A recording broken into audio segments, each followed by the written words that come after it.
on peut le dire, hein, les Survivor Series ont été excellents, hein, le week-end dernier, hein, précisément dans la nuit du samedi 25 au dimanche 26 novembre à 2 h du matin, heure française, en direct sur le WWE Network, avec toujours nos commentateurs préférés, Christophe Ajus et Nadir Mohamedi. Hein. Et on peut le dire, hein, les Survivor Series, hein, War Games, étaient légendaires, historiques, hein, avec les deux grands retours de Randy Orton et de CM Punk. Hein. Salut à tous les amis. Je suis très content de vous retrouver, hein, et j'espère que vous allez tous très bien. Moi ça va très bien, hein, après avoir regardé les Survivor Series en direct, hein, ce week-end, hein, et c'était excellent, hein, légendaire, historique, tout ce que tu veux. Hein. Et juste avant de démarrer, hein, n'hésite pas à t'abonner, hein, et cliquer sur la petite cloche pour être informé de la sortie des prochaines vidéos, hein, car ça aide beaucoup à continuer à faire grandir la chaîne et ça aide beaucoup pour le référencement. Hein. Et aussi, n'hésite pas à me suivre sur mes réseaux sociaux, hein, Facebook, Instagram, YouTube, X, alias Twitter. Hein. Et c'est parti, on peut démarrer le résumé des Survivor Series War Games 2023. Hein. Et on va en parler longtemps, hein, dans la vidéo d'aujourd'hui, hein, des retours de Randy Orton et de CM Punk. Hein. Et tout d'abord, on a le match d'ouverture avec le War Games match féminin avec Damage Control, avec Io Sky, Asuka, Kairi Sane et Bayley qui ont affronté la team des Faces, Bianca Belair, Charlotte Flair, Shotzi et Becky Lynch. Hein. Et on se demandait on se posait la question de savoir comment la team des Babyface, hein, la team des Babyface, hein, existerait, hein, pourrait coexister, hein, comme on...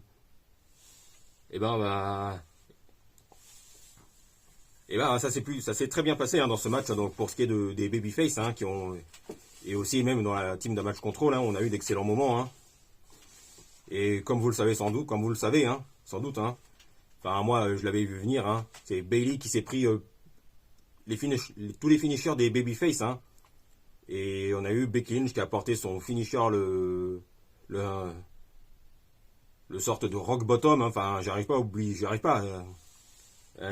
jamais à retenir le nom du finish de Becky Lynch, hein, et donc excusez-moi, hein. Enfin à travers une table, hein, sur Bayley, hein, sur Bayley à travers la table, hein, ce qui a permis à Damage Control ce qui a permis à la team Bianca, hein, de remporter le match, hein, de remporter le Wargame match féminin qui a été excellent. Hein. Et comme vous le savez, hein, c'est Bayley qui a pris le tombé, hein, et vu les dissensions dans le Damage Control qu'il y a depuis un moment, hein, et encore tout récemment, hein, avec en plus le retour de Kairi Sane, hein, je pense que c'est bientôt la fin de Bayley dans le Damage Control, et que lors du SmackDown qui arrivera dans la nuit de vendredi à samedi, hein, ça sera fini pour Bayley dans le Damage Control, hein, et qu'à mon avis on va tout droit vers un match pour le titre mondial féminin entre Io Sky et Bayley lors du Royal Rumble, hein, qui aura lieu le 27 janvier, enfin, l'année prochaine, hein, on peut le dire, le 27 janvier 2024, si j'ai bonne mémoire. Hein. Et que par la suite, on aura bel et bien la faction 100% japonaise avec Io Sky, en tant que toujours championne du monde féminine, Asuka et Kairi Sane, hein, afin d'avoir la réunification des Kabuki Warriors, et pourquoi pas un futur règne de championne par équipe féminine, hein, pour plus tard, par exemple. Moi, j'aimerais bien. Et après, on a le match pour le titre... je crois que c'était pour le titre intercontinental avec Gunther, hein, le général du ring, hein, qui défendait son titre intercontinental face à The Miz. Hein. Et c'était un match, je dirais, plutôt bon. Hein. On a The Miz qui a vraiment fait jeu égal avec Gunther, qui est vraiment intouchable en ce moment en tant que champion intercontinental depuis 1 an et demi. Hein, ça va faire... l'année prochaine, ça va faire bientôt 2 ans. Hein. Mais je pense que... Mais ça n'a pas vraiment suffi, hein, puisque c'est Gunther qui a remporté le match, hein, et qui reste toujours champion intercontinental. Hein. Et on va pas se mentir, on savait tous à peu près que Gunther resterait champion ce week-end. Hein. Et après, autre match, c'est le match entre Dragon Lee et Santos Escobar. Hein. Et en fait, pour vous réexpliquer l'histoire, hein, lors du dernier SmackDown, hein, on a eu un segment où Carlito, hein, s'était fait attaquer par Santos Escobar, hein, et ce qui fait que Dragon Lee est intervenu dans l'histoire, hein, et a demandé à Nick Aldis, le général manager de SmackDown, hein, s'il pouvait remplacer Carlito, hein, et Nick Aldis, hein, le général manager de SmackDown, a accepté. Hein, ce qui fait que du coup, on a eu le match entre, plus ou moins à la dernière minute entre Dragon Lee et Santos Escobar, hein, dans un match 100% Mexique, lucha libre ou tout ce que tu veux. Hein. Et ce match, je l'ai trouvé plutôt bon, même si j'ai trouvé un peu trop court, hein, peut-être un peu trop court. Hein. Et même si Dragon Lee est vraiment au top du top sur le ring, hein, et la victoire la victoire de Santos Escobar est quand même logique, hein, afin de continuer sur sa lancée, hein, depuis son heel turn de la semaine dernière. Hein. Et je pense que c'était nécessaire d'offrir la victoire à Santos Escobar, hein, qui fait déjà du très très bon boulot, hein, à SmackDown, hein, il le faisait déjà très bien, ce bon boulot à NXT. Hein. Et je suis pressé de voir la suite, hein, de l'histoire entre Santos Escobar et le reste de la LWO. Hein. Et j'ai lu que pas mal de monde avait pensé à un retour de Angel Garza et Humberto Carrillo, hein, qui s'étaient relancés du côté de NXT, hein, et qui voyaient bien Santos Escobar et que la plupart des fans voyaient bien Angel Garza et Humberto Carrillo suivre Santos Escobar, hein, afin d'avoir une possible nouvelle faction. Et bon, ça c'est une autre histoire. Hein. Et après, on a le match pour le titre mondial féminin avec Rhea Ripley qui défendait son titre face à Zoey Stark. Mais bon, là, on va plutôt le passer puisqu'il s'est pas vraiment passé grand chose, hein, même si Zoey Stark c'était plutôt pas mal sur le ring. Hein. Mais on va pas se mentir, on savait tous que Rhea Ripley allait remporter ce match et rester championne du monde féminine. Hein. Et je pense qu'on peut le dire clairement. Hein. Rhea Ripley va rester championne du monde féminine, hein, jusqu'à WrestleMania 40 où Becky Lynch ou Jade Cargill mettra fin, hein, au très long règne de championne du monde féminine de l'Australienne. Hein. Et après, on passe au main event, qui est le Wargame match masculin, qui était excellent, hein, avec la team des Babyface, avec Seth Rollins, toujours champion du monde poids lourd, Cody Rhodes, Jey Uso et Sami Zayn, hein, et Randy Orton, hein, qui est arrivé un petit peu plus tard dans le match. Hein. Et la team des Babyface affrontait le Judgment Day, hein, dans le Wargame match. Hein. Et rappelons que Judgment Day, il y a Damian Priest et Finn Balor, toujours champions par équipe. Il y a bien évidemment Dominic Mysterio, toujours champion nord-américain de NXT. On a JD McDonough, hein, qui a bel et bien intégré officiellement le Judgment Day depuis quelques semaines. Hein. Et Drew McIntyre, hein, et lors de l'entrée des deux équipes, hein, surtout lors de l'entrée de Judgment Day, on a vu que c'était quand même assez tendu entre Priest et McIntyre. Hein, car rappelons que Drew McIntyre a dit récemment qu'il ne fait pas partie du Judgment Day, mais qui est là juste pour les aider. Hein, car rappelons que Drew McIntyre n'a pas vraiment digéré, ne fait pas confiance à Jey Uso, hein, car il n'a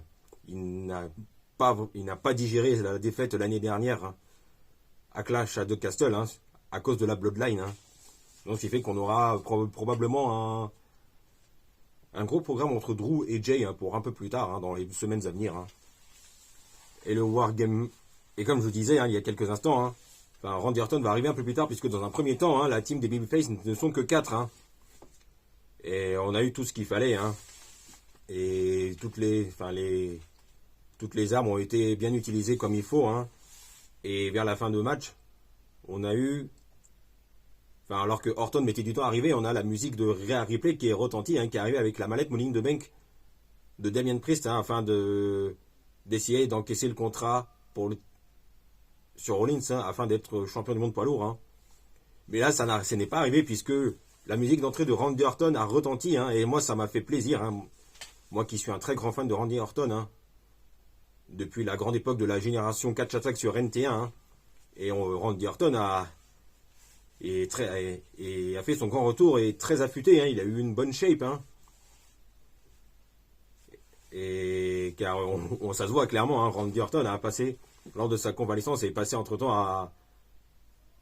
a pris pas mal de masse musculaire. Hein. Et on peut le dire, Randy Orton sur le ring c'est toujours excellent. Hein. On a eu les classiques coup de la corde à linge, Power Slam et le DDT depuis la seconde corde. Hein. Et voilà, ce qui m'a fait plaisir, hein, ce qui nous a fait plaisir à tous, hein, c'est que Randy Orton et tous les babyface ont porté leur DDT de la seconde corde hein, sur tous les membres du Judgment Day. Hein.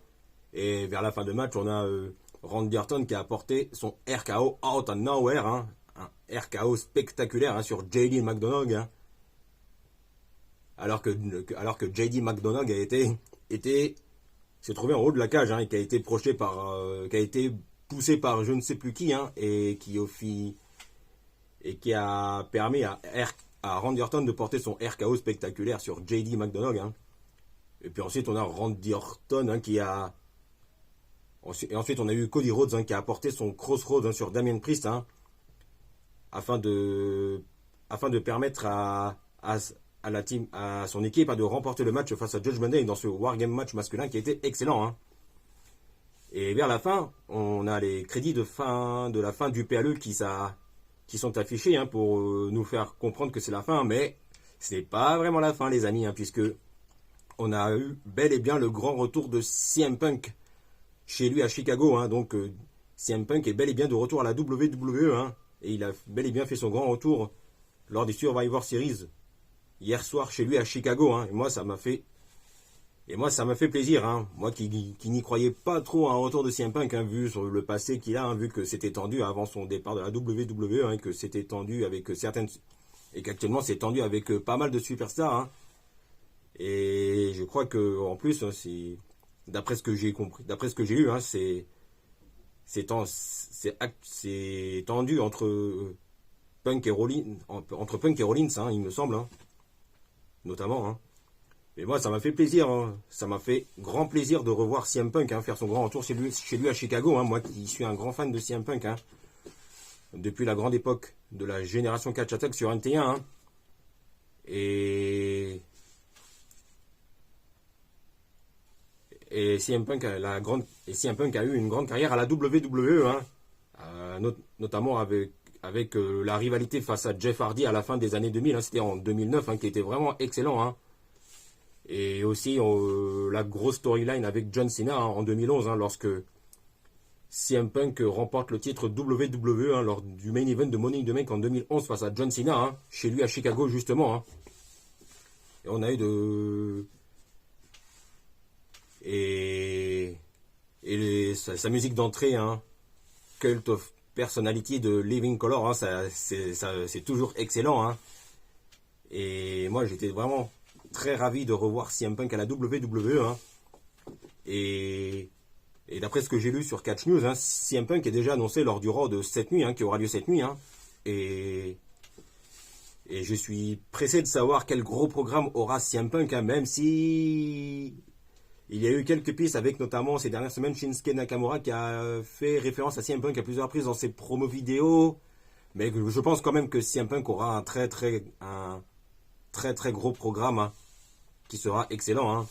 Et du coup, hein, pourquoi pas une grosse rivalité face à Seth Rollins pour le titre de champion monde poids lourd dans le main event de la nuit 1 de WrestleMania 40 avec Punk qui redeviendrait champion du monde poids lourd à WrestleMania 40. Et je sais que Triple H fait confiance à CM Punk à 100%. Hein. Et ça, on peut faire confiance. Hein. Et que CM Punk aura un excellent booking. Hein. Et si c'est pas face à Rollins, hein, par exemple, et pourquoi pas un match revanche face à Brock Lesnar pour CM Punk à WrestleMania 40. Hein. Car rappelons que il y a 10 ans, hein, CM Punk avait affronté Brock Lesnar, hein, c'était à SummerSlam 2013 et ce match était vraiment très très bon. Hein. Et aussi pourquoi pas hein, une revanche face à Randy Orton par exemple. Hein. À WrestleMania 40 toujours, hein, car le match lors de WrestleMania c'était WrestleMania 20, je crois que c'était WrestleMania 27. Hein. Le match entre Orton et Punk à WrestleMania 27, c'était vraiment j'ai trouvé vraiment très bon. Hein. Et voilà, hein, je crois que c'est tout pour aujourd'hui. Hein. N'hésitez pas à vous abonner et cliquer sur la petite cloche. Et on se retrouve très vite pour parler de football et de catch.